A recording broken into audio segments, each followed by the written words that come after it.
The Antichrist, by Friedrich Nietzsche. Excerpt from the Antichrist. I make war against this theological instinct. I have found traces of it everywhere. Whoever has theological blood in his veins is from the very beginning ambiguous and disloyal with respect to everything. The pathos which develops therefrom calls itself belief, the closing of the eye once for all with respect to oneself, so as not to suffer from the sight of incurable falsity. A person makes for himself a morality, a virtue, a sanctity out of this erroneous perspective towards all things. He unites the good conscience to the false mode of seeing.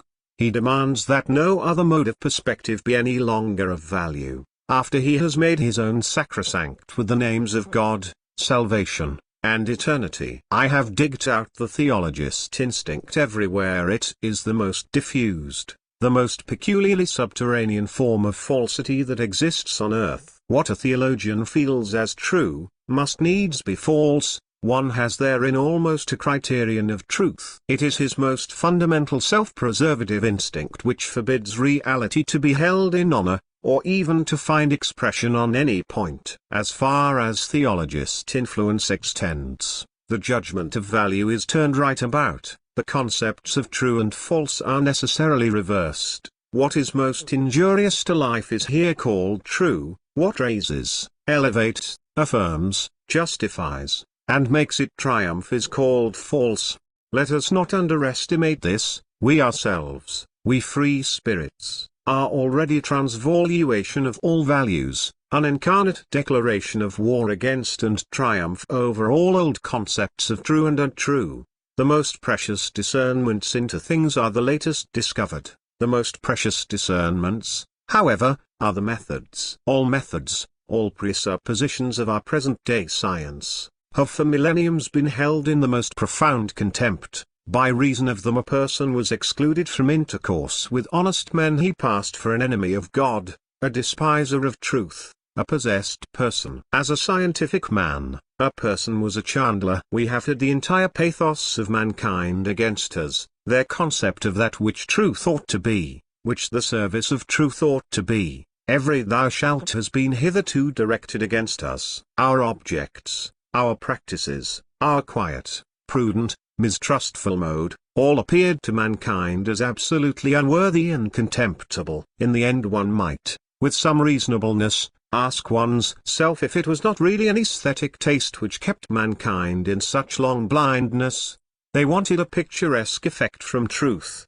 They wanted in like manner the knowing ones to operate strongly on their senses. Our modesty was longest against the taste of mankind. Oh, how they made that out, these turkey cocks of God. The Christian concept of God, God as God of the sick, God as cobweb spinner, God as spirit is one of the most corrupt concepts of God ever arrived at on earth. It represents perhaps the gauge of low water in the descending development of the God type. God degenerated to the contradiction of life, instead of being its transfiguration and its eternal yea. In God, of this world, for every lie of another world. In God nothingness deified, the will to nothingness declared holy. That the strong races of Northern Europe have not thrust from themselves the Christian God, is verily no honor to their religious talent, not to speak of their taste. They ought to have got the better of such a sickly and decrepit product of decadence. The lies are curse upon them, because they have not got the better of it. They have incorporated sickness,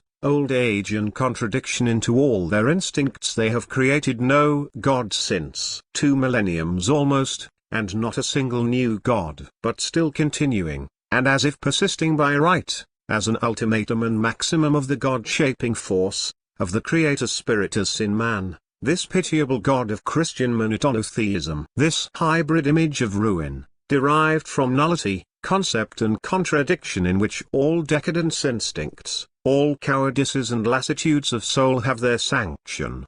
Has the celebrated story been really understood which stands at the commencement of the Bible, the story of God's mortal terror of science? It has not been understood. This priest book par excellence begins appropriately with the great inner difficulty of the priest. He has only one great danger, consequently God has only one great danger.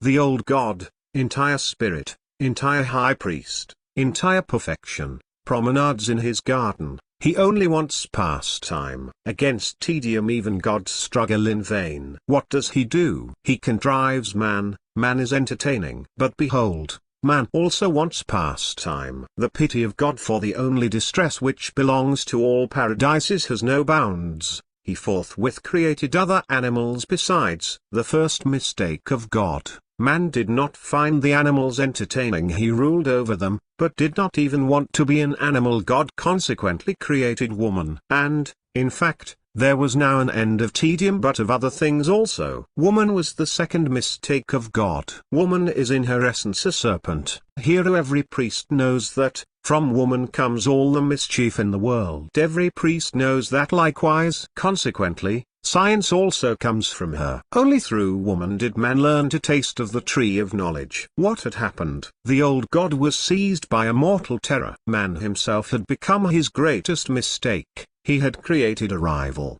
Science makes God like it is at an end with priests and gods. If man becomes scientific, moral, science is the thing forbidden in itself. It alone is forbidden. Science is the first sin, the germ of all sin. Original sin. This alone is morality. Thou shalt not know, the rest follows therefrom. By his mortal terror God was not prevented from being shrewd. How does one defend one's self against science? That was for a long time his main problem. Answer: away with man, out of paradise. Happiness and leisure lead to thoughts. All thoughts are bad thoughts. Men shall not think, and the priest in himself contrives distress, death, the danger of life in pregnancy, every kind of misery, old age, weariness, and above all sickness, nothing but expedients in the struggle against science. Distress does not permit man to think. And nevertheless, frightful, the edifice of knowledge towers aloft, heaven storming, dawning on the gods. What to do? The old God contrives war. He separates the peoples. He brings it about that men mutually annihilate one another. The priests have always had need of war. War, among other things, a great disturber of science. Incredible. Knowledge, the emancipation from the priest, augments even in spite of wars. And a final resolution is arrived at by the old God. Man has become scientific. There is no help for it. He must be drowned. I have been understood. The beginning of the Bible contains the entire psychology of the priest. The priest knows only one great danger, that is science, the sound concept of cause and effect. But science flourishes on the whole only under favorable circumstances. One must have superfluous time. One must have superfluous intellect in order to perceive. Consequently man must be made unfortunate. This has at all times been the logic of the priest. One makes out what has only thereby come into the world in accordance with this logic. Sin, the concepts of guilt and punishment, the whole moral order of the world, have been devised in opposition to science, in opposition to a severance of man from the priest. Man is not to look outwards. He is to look inwards into himself. He is not to look prudently and cautiously into things like a learner. He is not to look at all. He is to suffer. And he is so to suffer as to need the priest always. A savior is needed. The concepts of guilt and punishment, inclusive of the doctrines of grace, of salvation, and of forgiveness, lies through and through, and without any psychological reality, have been contrived to destroy the causal sense in man. They are an attack on the concepts of cause and effect.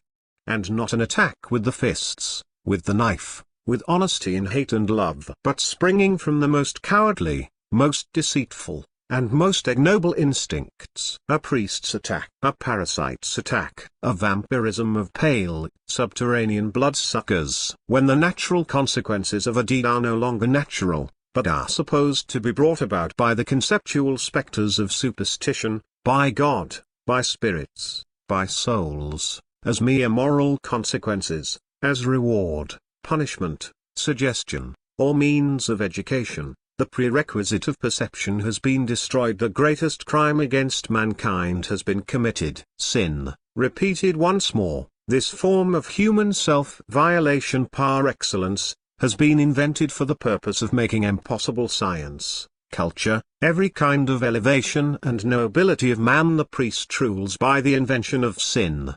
I condemn Christianity. I bring against the Christian Church the most terrible of all accusations that ever an accuser has taken into his mouth. It is to me the greatest of all imaginable corruptions. It has had the will to the ultimate corruption that is at all possible. The Christian Church has left nothing untouched with its depravity. It has made a worthlessness out of every value, a lie out of every truth, a baseness of soul out of every straightforwardness. Let a person still dare to speak to me of its humanitarian blessings. To do away with any state of distress whatsoever was counter to its profoundest expediency. It lived by states of distress. It created states of distress in order to perpetuate itself eternally. The worm of sin, for example. It is only the Church that has enriched mankind with this state of distress. Humanitarian blessings of Christianity. To breed out of humanitas a self-contradiction, an art of self-violation, a will to the lie at any price, a repugnance, a contempt for all good and straightforward instincts. Those are for me blessing of Christianity.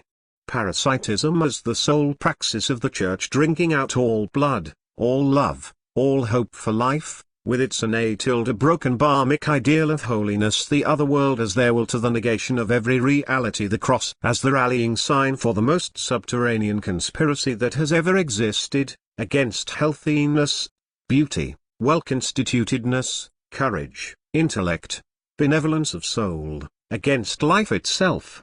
This eternal accusation of Christianity I shall write on all walls. Wherever there are walls, I have letters for making even the blind see. I call Christianity the one great curse, the one great intrinsic depravity, the one great instinct of revenge for which no expedient is sufficiently poisonous, secret, subterranean, mean. I call it the one immortal blemish of mankind.